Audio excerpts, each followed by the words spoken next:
Amen. J'aimerais ce soir bénir le Seigneur, bénir l'Église, bénir les internautes. Et j'aimerais lire ensemble, avec chacun d'entre vous, un texte dans le livre de la Genèse.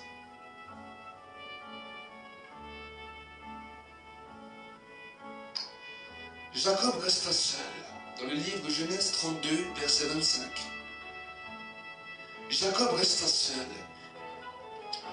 Alors un homme se battit avec lui jusqu'au lever de l'aurore.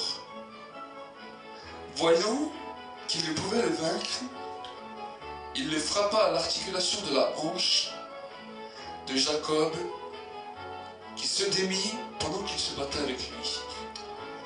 L'homme dit, laisse-moi partir, car l'aurore se lève. Jacob répondit, je ne te laisserai point partir sans que tu ne me bénisses.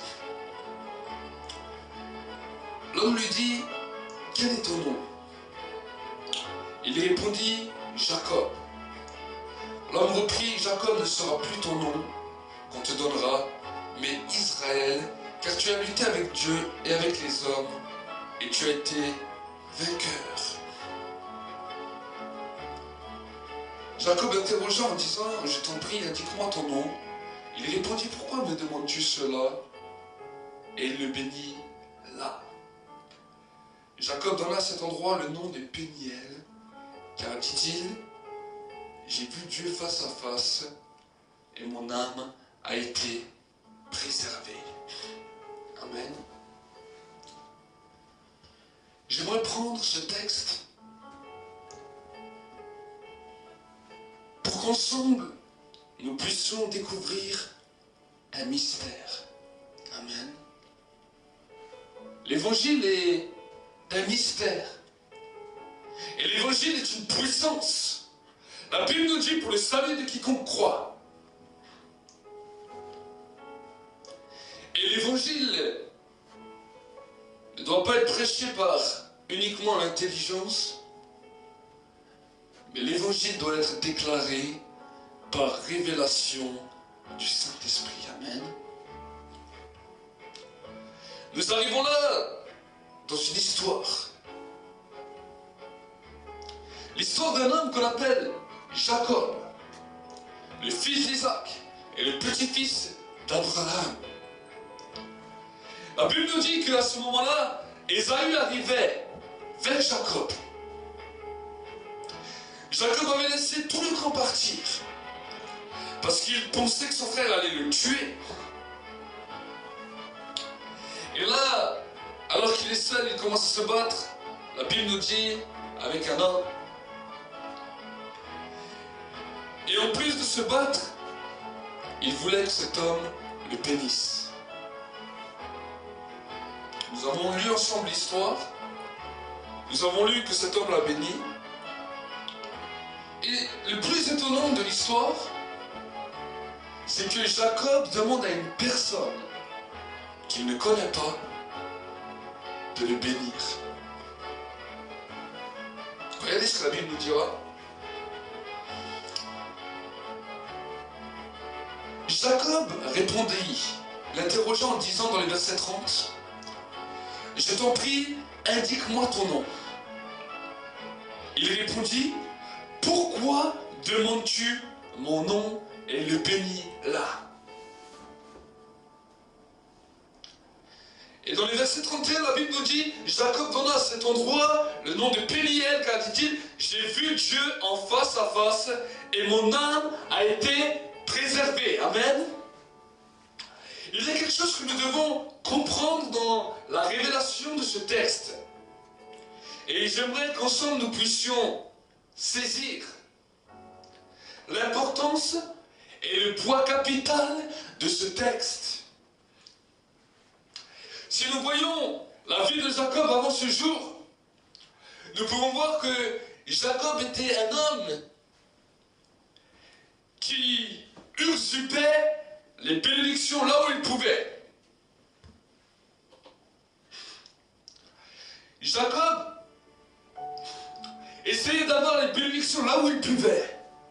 La Bible nous dit que déjà bien tôt dans son jeune âge, alors que son frère rentrait d'un temps de chasse, d'un temps éprouvant, qu'il avait réellement faim et que Jacob avait préparé un petit plat de lentilles.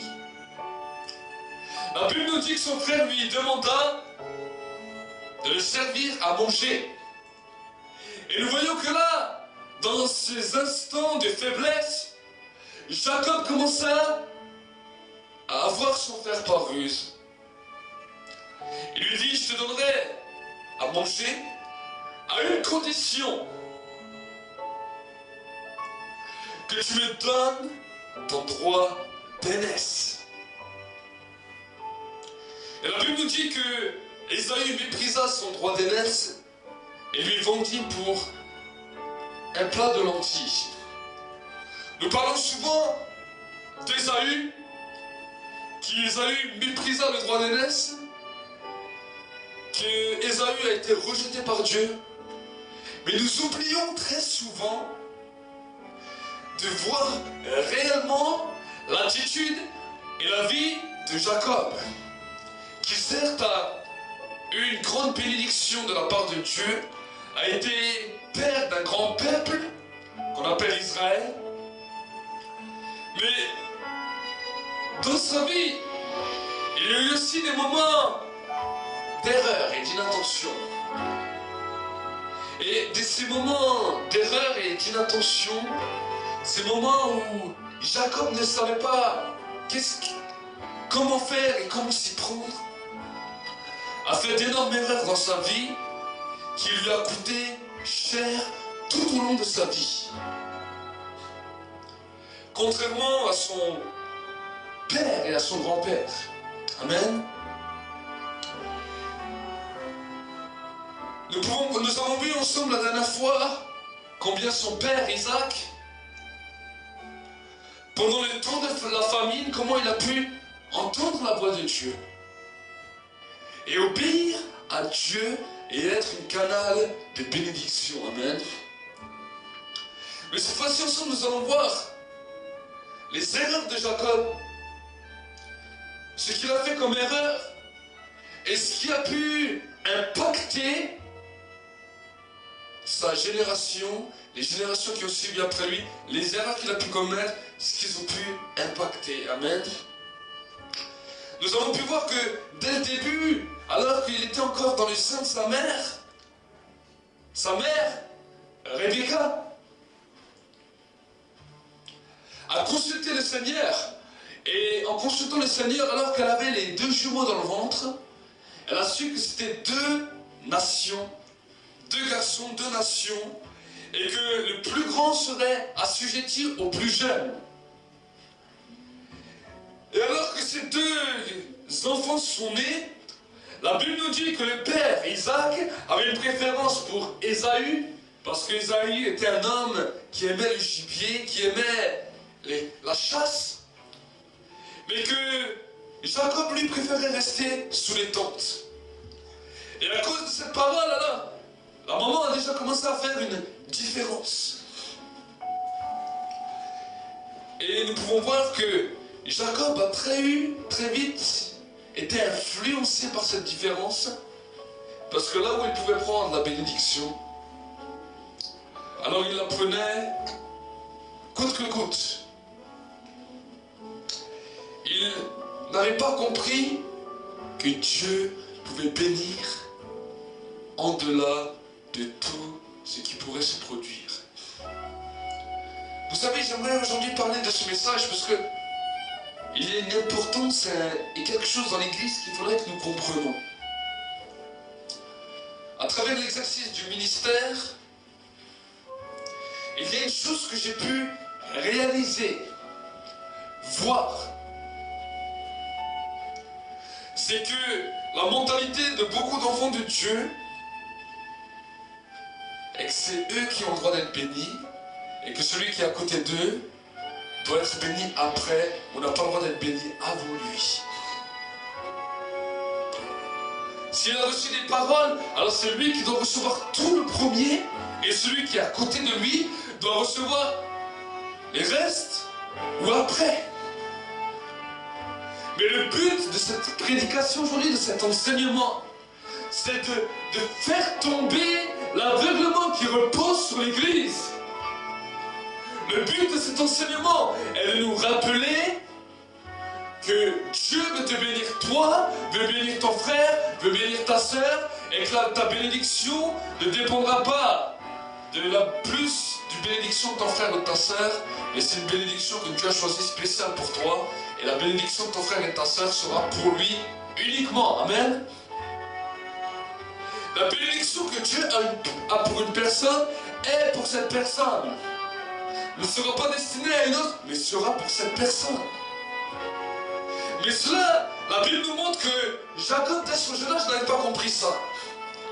Il avait compris, et sa façon de penser était que, parce que Dieu avait parlé à sa maman, il devait usurper toutes les bénédictions de tout le monde et laisser tout le monde sur le carreau.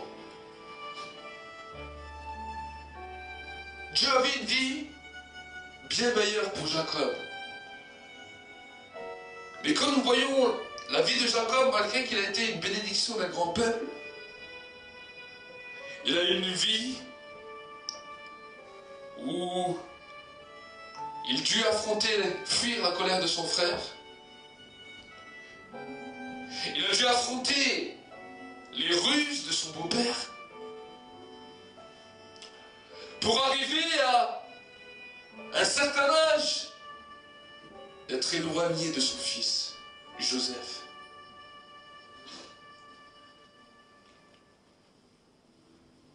Lui-même le dira, nous pouvons voir ensemble, regardez ce que nous allons lire ensemble.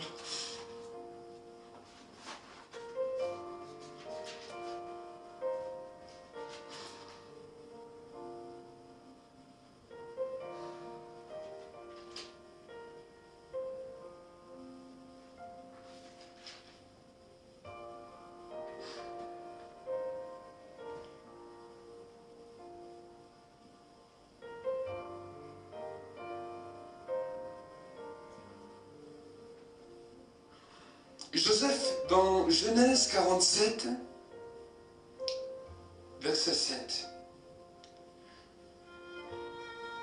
Joseph fit venir son père Jacob et le présenta au Pharaon. Et Jacob bénit le Pharaon. Le Pharaon dit à Jacob, quel est le nombre des années de ta vie? Et Jacob répondit au Pharaon, les années de ma vie nomade sont de 130 ans. Les années de ma vie ont été peu nombreuses et mauvaises, et elles n'ont pas atteint les années de la vie de mes pères, autant leur vie nomade. Et Jacob bénit encore le Pharaon et se retira de la présence du Pharaon. Jacob reconnut alors qu'il était âgé, que dans sa vie, regardez ce qu'il dira, les années de ma vie ont été peu nombreuses et mauvaises. Qu'il a eu beaucoup d'années mauvaises dans sa vie. Amen. Mes amis, je veux vous dire que l'impact de ces paroles, quand j'ai lu la Bible, m'ont touché énormément. Et quand j'ai regardé à travers l'histoire, quand j'étais dans ma chambre en train de prier, je me suis posé cette question. Comment un homme béni, choisi, père d'une grande nation qu'on appelle Israël, arrive vers la fin de sa vie devant un chef d'État, a une réflexion en disant les années de ma vie ont été peu nombreuses et mauvaises. Voilà une phrase qui a impacté, marqué mon esprit. Et c'est pour ça qu'aujourd'hui, je vais prendre un temps ensemble avec vous, Église de Jésus-Christ, pour pouvoir expliquer et enseigner les directs, les différents périphes, les différentes situations qui sont survenues sur la vie de notre frère bien-aimé Jacob. Comme je vous l'ai dit, il a usurpé d'abord le droit d'aînesse à son frère. Et nous connaissons l'histoire que quand fut le moment où son père voulait bénir le premier-né, parce que c'était une coutume, il voulait bénir son fils Ésaü. Il lui a dit, tu vas me chasser un gibier et tu me le rapportes et je te donnerai cette bénédiction. La Bible me dit que Jacob a entendu cette parole. Et Jacob avait peur que sa bénédiction allait se retrouver sur la vie de son frère. Et dans cette peur, il a consulté sa maman. Et en consultant sa maman lui a donné un plan pour usurper la bénédiction de son frère. J'aimerais vous dire que c'est là, déjà quand il a pris le droit d'aînesse à son frère, il est vrai qu'Ésaü a méprisé le droit d'aînesse. Mais je veux vous dire, mes frères et moi sœurs, que Jacob l'a eu par ruse. Deuxièmement, au moment de la bénédiction, il vient lui usurper la bénédiction. La conséquence a été, la Bible nous montre que son frère Ésaü a commencé à avoir de l'aversion pour son frère jusqu'à vouloir le tuer. Amen. Mais bien aimé, il y a une règle que nous devons saisir. Ne vole pas la bénédiction de ton frère. Amen. Nous ne devons pas voler la bénédiction de nos frères et de nos sœurs dans l'église. Je ne dis pas que toute division est due à un vol de bénédiction, mais bien souvent, nous avons pris, amen, en négligeant nos frères et nos sœurs, et en nous croyant meilleurs qu'eux. On voulait plus de bénédiction qu'eux. Mes amis, mes bien-aimés, c'est peut-être un message qui paraît bizarre ou sensible. Mais je vais vous dire que Jacob, on a payé le prix. Et pas le prix le plus bas, mais le prix le plus élevé.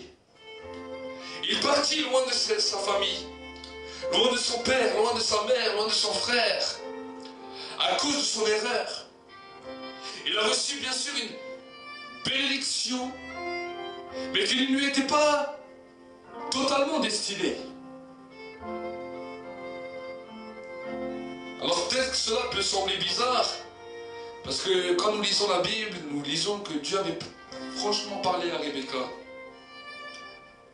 Mais nous pouvons voir que de sa fuite, Dieu lui donna des visions, Dieu l'a béni là chez son beau-père, et son père commence à le tromper, en lui donnant sa première fille, au lieu de lui donner Rachel. Et là nous voyons que plusieurs fois, son beau-père le trompe par rapport d'abord aux femmes et ensuite au salaire.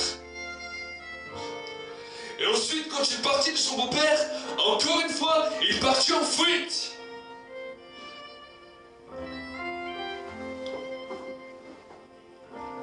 Et quand arriva le moment réel où Dieu devait le bénir en personne, il a dû combattre pour avoir cette bénédiction. Et à mon plus grand étonnement, c'est qu'il n'a même pas reconnu que c'était Dieu. À mon plus grand étonnement. Il voulait la bénédiction de tout le monde sans savoir qui c'était. Il voulait prendre la bénédiction de tout le monde sans même connaître qui c'était. Aujourd'hui, ce n'est pas un jugement. Ce n'est pas un jugement que je donne à notre frère. Parce qu'il a quand même été béni par Dieu.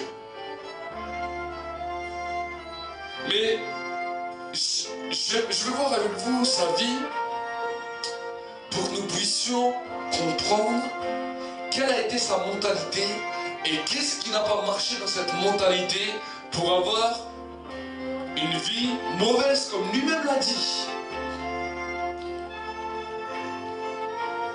Quand je relate l'histoire d'Abraham, son grand-père. Alors nous allons voir ensemble l'histoire d'Abraham, on ne va pas lire tous les textes ce soir. Mais l'histoire d'Abraham était un homme qui Dieu lui parla. Dieu d'abord lui parla. Ensuite il crut et Dieu lui fit justice. Nous voyons la mentalité d'Abraham. Abraham partit avec son père, avec son neveu, avec toute sa famille. Et la Bible nous dit, à un moment donné, son père restait à un endroit. Mais la différence de mentalité d'Abraham, c'est qu'Abraham savait qu'il n'avait pas besoin d'usurper la bénédiction à un frère ou à une sœur, parce qu'il savait que Dieu le bénirait tôt ou tard. Il ne se posait pas cette question. Son but à lui-même était même de faire partager à tout le monde sa bénédiction. Alors qu'il amène son neveu avec lui, Lot, et que les bergers d'Abraham et de Lot commençaient à se quereller. Abraham lui dit qu'il n'y ait pas de dispute entre nous. Le pays est assez grand pour tous les deux. Autrement dit, la bénédiction est assez grande pour tous. Dieu ne veut pas seulement bénir moi, mais il veut aussi te bénir toi. Et si tu es béni avant moi, alors je remercie avec toi le Seigneur. Et ensemble nous attendons ma bénédiction. Voilà la mentalité d'Abraham. C'est pour cela qu'il a dit à Lot, viens avec moi, on va voir l'étendue du pays. Si tu choisis d'aller à droite, j'irai à gauche. Et si tu choisis d'aller à gauche, j'irai à droite. Abraham et Lot avaient la même vision devant eux. Et la Bible nous dit que Lot vu la grande plaine verte qui était en ce temps-là, la Bible nous le dit, comme un jardin d'Éden. Il a peut-être regardé à gauche et il a vu le désert avec plein de pierres. Abraham le voyait aussi. Mais la mentalité d'Abraham était choisis mon frère. La mentalité d'un homme, d'une femme mûre dans le Seigneur. Dieu Seigneur, j'attends ma bénédiction, mais si tu veux bénir mon frère avant moi, alors bénis-le. La Bible nous dit, l'autre choisit la belle prairie, le beau jardin, et il partit. La Bible nous dit qu'Abraham resta dans la présence de Dieu. Et dans cette présence, le roi de Melchisédek, le roi de Salem, vint à sa rencontre. Abraham n'avait pas besoin de lui dire, c'est Dieu qui vient. Mais Abraham se jeta à ses genoux et il disait, ne passe pas à côté de la maison de ton serviteur sans venir chez moi. La Bible nous dit qu'il lui fit un festin et qu'il lui donna la dîme de tous ses revenus.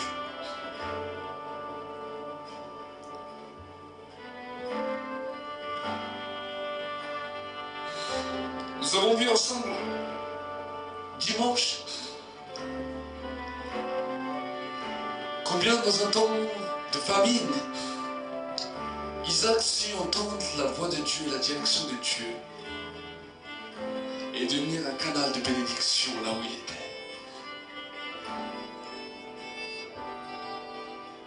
Quand nous lisons le récit de Jacob, avant qu'il se trouve en face de l'ange de l'Éternel pour combattre avec lui, la Bible nous dit qu'il a tout son troupeau, il a envoyé en avant, ses femmes il a envoyé devant, ses enfants envoyés devant, parce qu'il avait peur de sa vie, et il a dit, si mon frère demande à qui tous ces troupeaux, toutes ces personnes, tous ces gens sont réservés, vous lui direz, ton serviteur, Jacob, fait ce don à son frère Ésaü.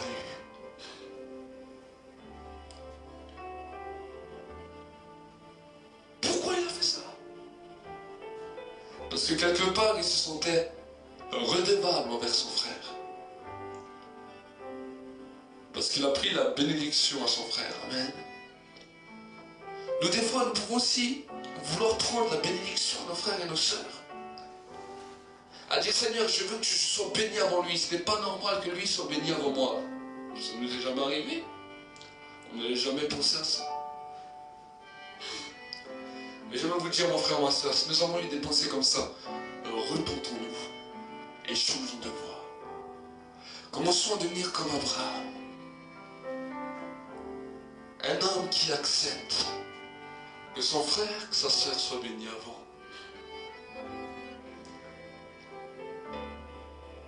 La mentalité de Jacob a été telle que quand il était face à Dieu, au moment de sa bénédiction, il dut lutter pour recevoir la bénédiction.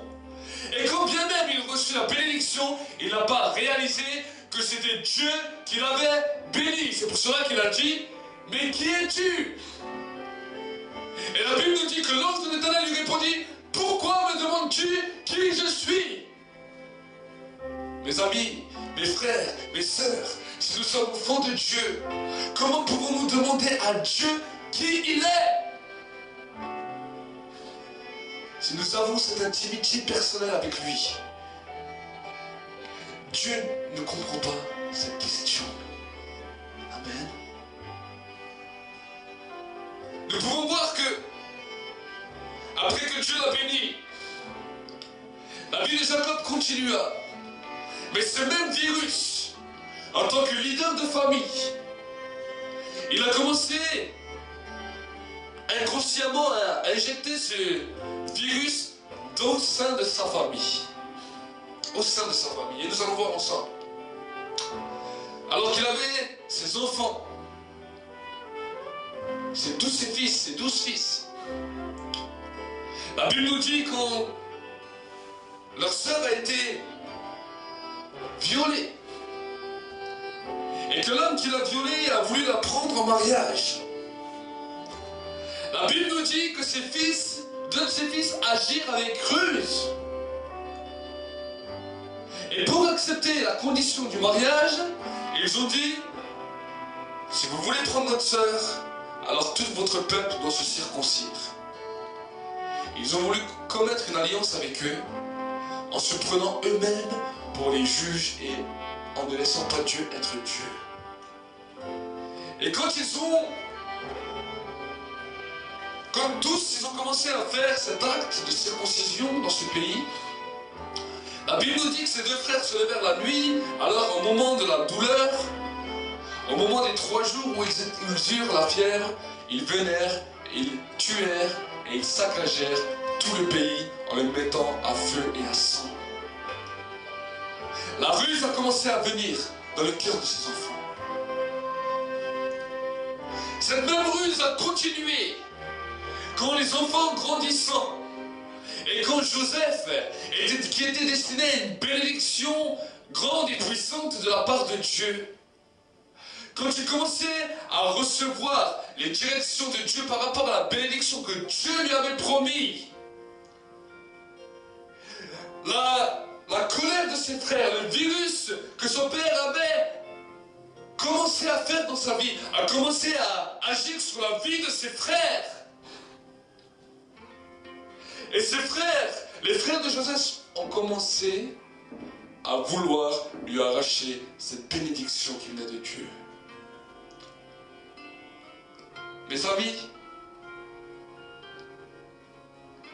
nous pouvons voir que bien plus tard,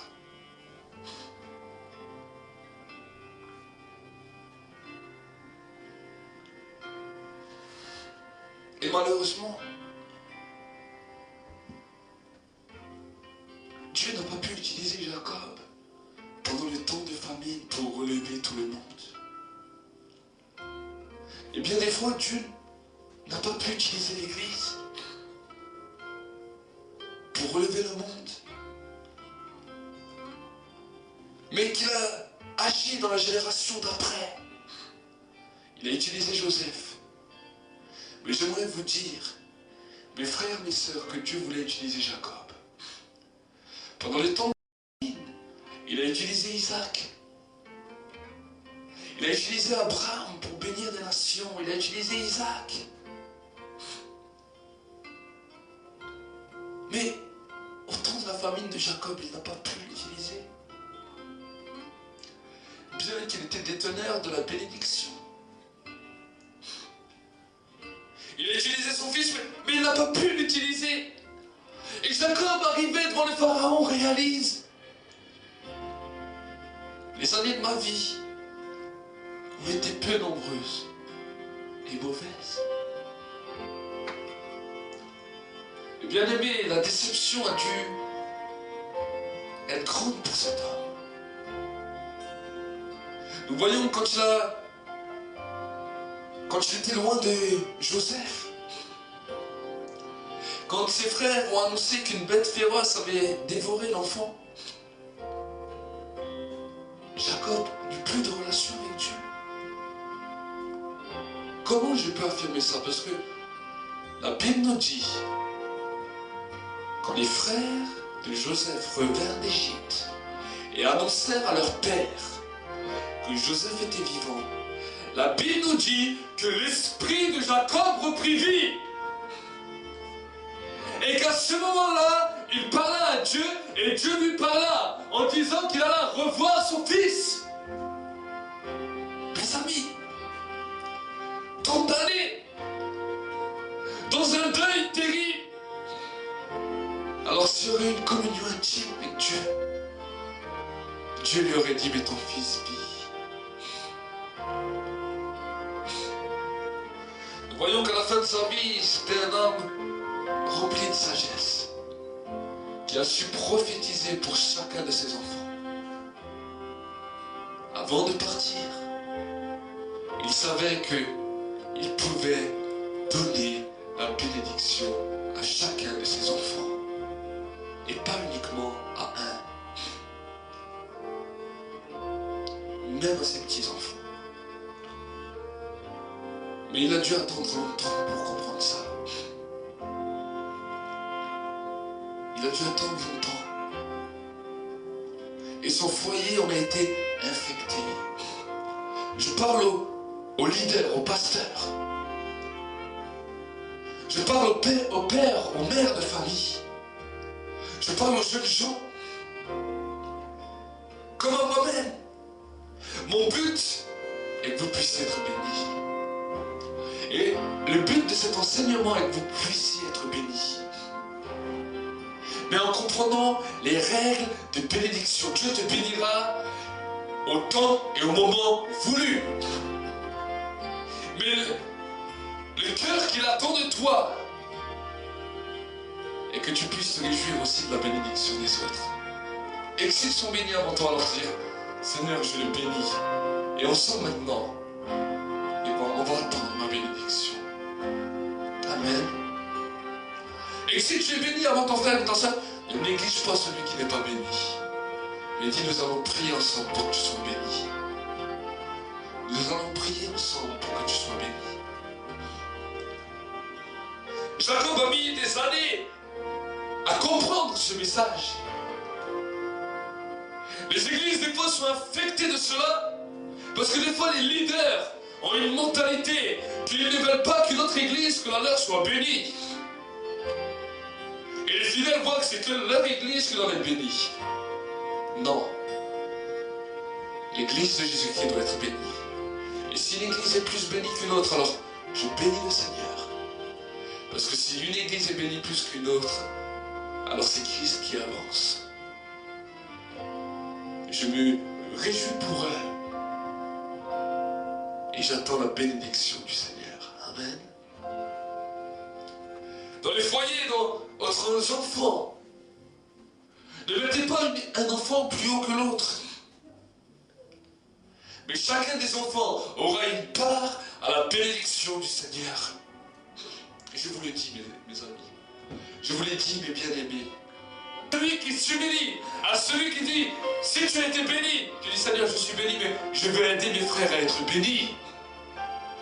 Seigneur, mon frère a été béni, mais je veux me réjouir avec lui, parce qu'ensemble, on va attendre ma bénédiction. Amen. Et vous savez, c'est un changement radical, cette mentalité. Moi-même, ça me transforme la vie. Et moi-même, ça doit changer ma pensée. Parce que le cœur de l'homme n'est pas fait de cette manière. Mais Dieu veut nous donner un cœur nouveau. Et le Saint-Esprit veut nous amener dans une nouvelle dimension de marche. C'est pour cela qu'il nous enseigne. Quand le Saint-Esprit a commencé à m'enseigner cela, j'ai réalisé que bien moi aussi, des fois, j'ai fait ces mêmes erreurs.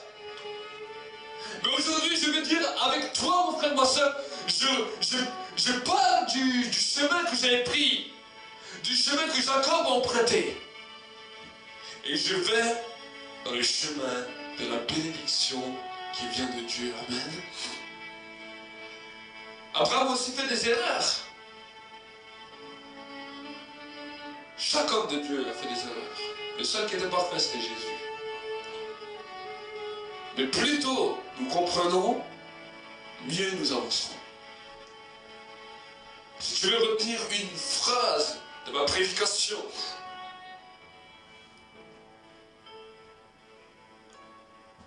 une phrase de ma composition, plus tôt tu comprends, mieux tu avanceras. Ta prière devrait être Saint-Esprit, aide-moi à comprendre tôt pour mieux avancer et pour marcher de victoire en victoire. Amen. Amen. Imaginez un homme qui est loin, béni de Dieu, et qui ne peut rien faire au jour de la famine, rien faire au moment difficile. On nous parle à la télévision de crise, et je le dis souvent, l'Église est appelée à reprendre ce terrain. Mais si l'Église est ignorante par rapport à la réalité de Dieu, l'Église ne pourra pas aider le monde, et le monde périra. C'est pour cela que l'Église doit se lever, comprendre là où le diable veut le faire tomber, et se lever comme un seul homme, pour bénir cette nation.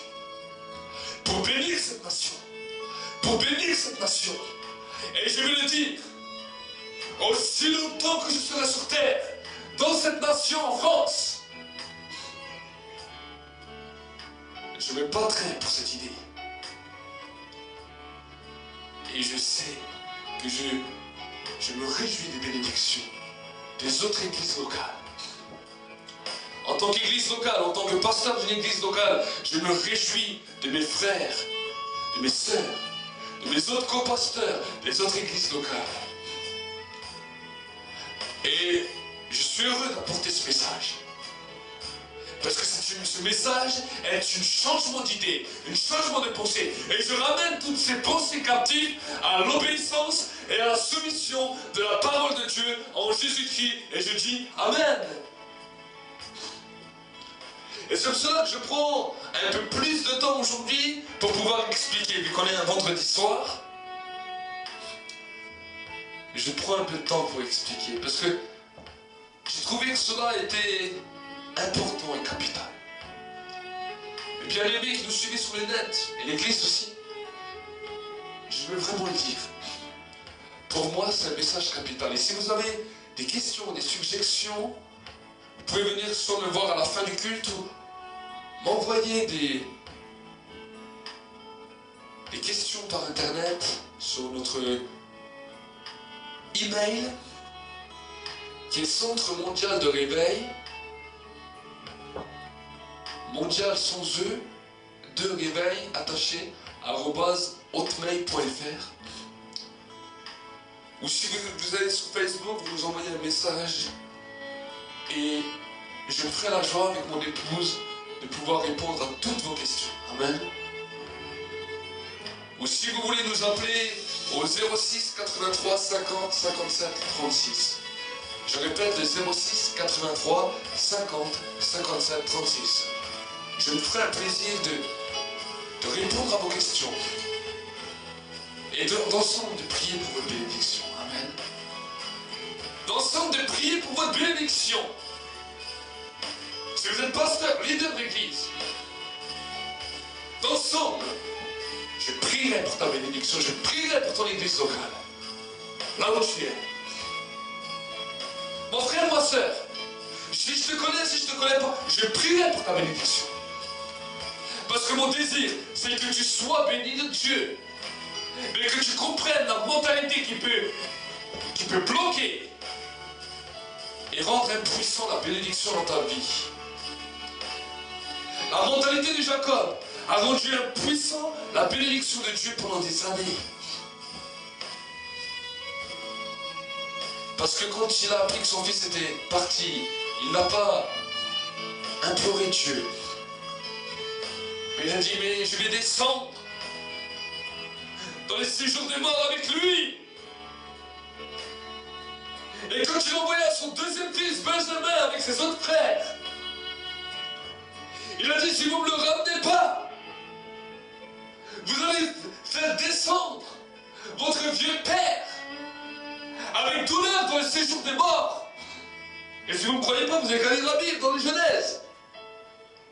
Mais la Bible nous dit, quand on lui a appris que Joseph vivait, l'esprit de Jacob reprit vie et Dieu put lui reparler. Mais la famille était déjà là. Dieu avait déjà utilisé sa descendance comme bénédiction. Et Jacob est passé à côté, et là il a pu réaliser, devant le Pharaon, il a béni le Pharaon, oui. Mais devant le Pharaon, il a dit, les années de ma vie ont été peu nombreuses et très mauvaises. Là, devant le Pharaon, il a réalisé, l'Esprit lui a révélé, ça aurait dû être toi que je voulais utiliser. Néanmoins, pour la promesse que je t'ai faite, que j'ai faite à tes pères, tu seras père d'un grand peuple, d'une grande multitude, mais c'est ta descendance que j'ai choisie.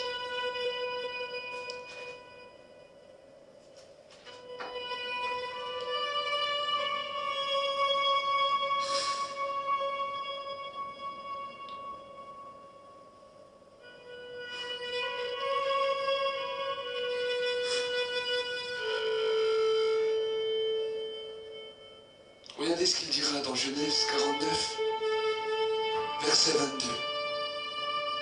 Avant sa mort, il donna une bénédiction toute particulière à ses enfants. Mais regardez ce qu'il dira pour Joseph. Joseph est le rejeton d'un arbre fertile. Le rejeton d'un arbre fertile près d'une source. Les branches s'élèvent au-dessus de la muraille. Ils l'ont provoqué, ils ont tiré. Les archers étaient ses adversaires, mais son arc est demeuré égal à lui-même. Ses mains ont été fortifiées par les mains du puissant de Jacob. Il est devenu le berger et le rocher d'Israël. Par le Dieu de ton Père qui sera ton secours.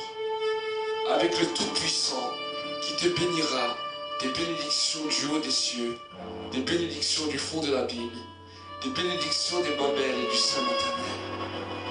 Les bénédictions de ton Père l'emportent sur les bénédictions de ceux qui m'ont conçu, jusqu'à l'extrémité des collines éternelles, qu'elles soient sur la tête de Joseph, sur le sommet de la tête du prince de ses frères. Regardez ce qu'il dira. Les bénédictions de ton Père l'emportent sur les bénédictions de ceux qui m'ont conçu.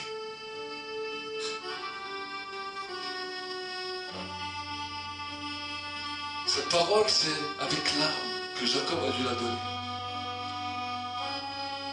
En disant que son fils était le berger d'Israël, alors que ça devait être lui qui était le berger d'Israël. Alors qu'il donne cette parole, qu'il est sur son lit de mort, il a vu sa mortalité avait fait passer à côté d'une grande bénédiction. Mais heureux, il dit les choses. Et malgré que sur la terre, il n'a pas réussi, mais tout ce dont il avait rêvé ou espéré, il s'en va dans la gloire du Père. Il a compris tard, mais il a compris. Aujourd'hui, je donne cet enseignement, je le répète. Si tu es vieux ou si tu es âgé, et que tu entends aujourd'hui cet enseignement et que tu ne l'as jamais entendu, et que tu dis c'est vrai, combien de fois j'étais comme ça. Alors amen. Comme Jacob, avant de quitter cette terre pour l'éternité, tu peux réaliser et comprendre. Mais si tu es jeune, alors ne continue pas comme ça. Si tu es moins jeune, ne continue pas comme ça. La vie de Jacob a été mauvaise. Et aujourd'hui, nous voulons changer pour vivre une vie heureuse. Jésus a dit, je suis venu afin que mes brebis aient la vie et qu'elle ait en abondance. Je suis venu pas pour que tu aies une vie mauvaise, mais pour que tu aies une vie heureuse. Heureuse, heureuse, heureuse. Et je vais prier pour ta bénédiction. Je vais prier pour ta bénédiction. Maintenant. Et je vais prier pour la bénédiction de toutes les églises locales de ce pays. Maintenant.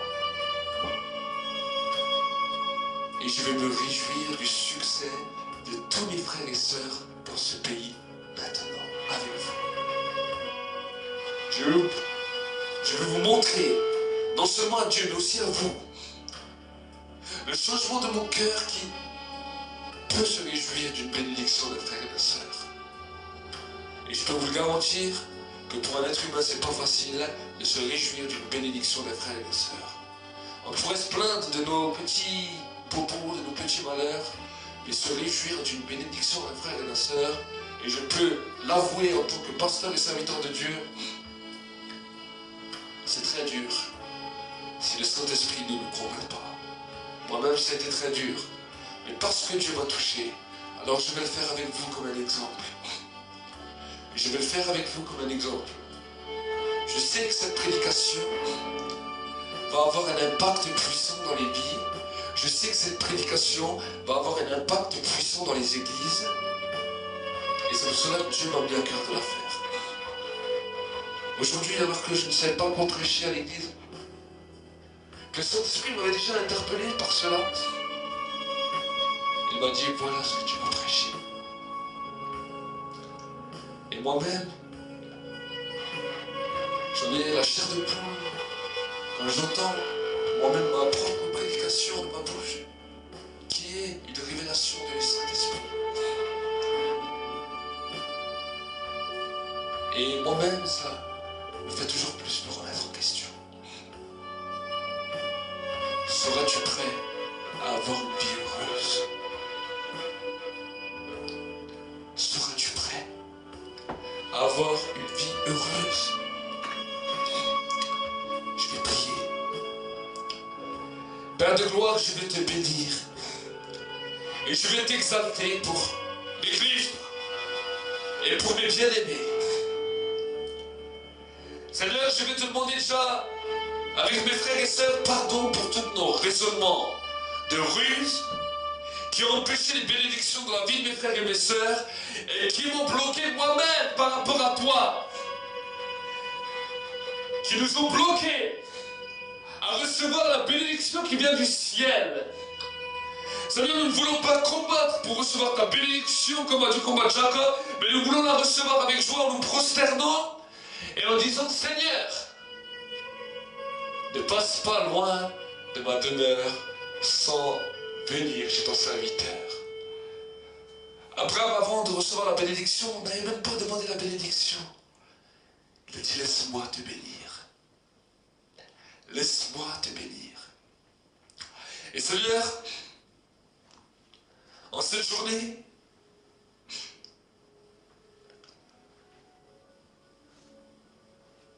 je vais te dire d'abord à toi, laisse-moi te bénir. Mes frères et mes sœurs, j'aimerais te dire, laisse-moi te bénir. Laisse-moi te bénir. Et j'aimerais te dire que maintenant la bénédiction de Dieu soit sur toi.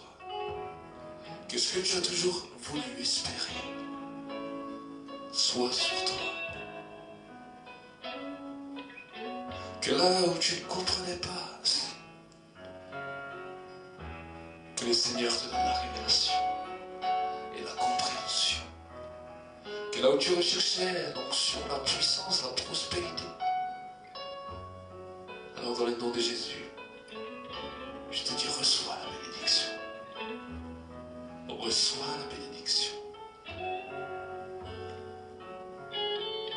Reçois la bénédiction. Sois béni dans ton travail. Je réprime maintenant tout esprit de pauvreté sur ta vie. Tout esprit de ténèbres qui voudrait que tu ne portes pas de fruits. Et je le lis dans le nom de Jésus. Seigneur mon Dieu, mon roi, je bénis toutes les églises locales de ma nation. Et je me réjouis du succès que tu donnes aux uns et aux autres. Je les bénis. Et je me réjouis du succès que tu donnes les uns et aux autres. Je me réjouis pour toutes les bénédictions que tu donnes à tous mes frères et sœurs, non seulement dans cette nation, mais dans toutes les nations du monde. Je me réjouis pour toutes les nations qui ont pu bénéficier du réveil. Je me réjouis avec elles. Et ensemble, on se réjouit pour le réveil qui vient balayer notre nation.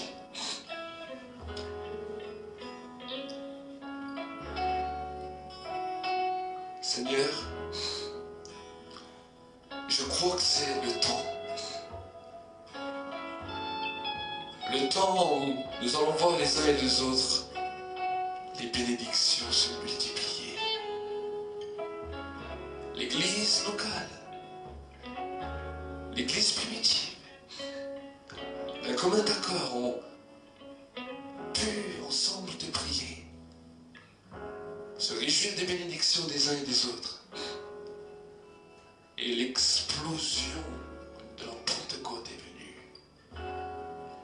L'explosion de la Pentecôte. Saint-Esprit, merci pour ton message. Merci pour l'onction qui se déverse en cet instant maintenant, sur l'église et sur les internautes, dans les églises du monde, dans les églises de notre nation. Touche cet instant. Touche cet instant. Touche cet instant. Touche cet instant. Bénis dans cet instant. Je veux vraiment, le bien-aimé, je veux vraiment proclamer cette bénédiction de tout mon cœur. Que la grâce du Seigneur luise sur votre vie. C'est vraiment avec un profond amour et de tout mon cœur que je veux que vous soyez bénis.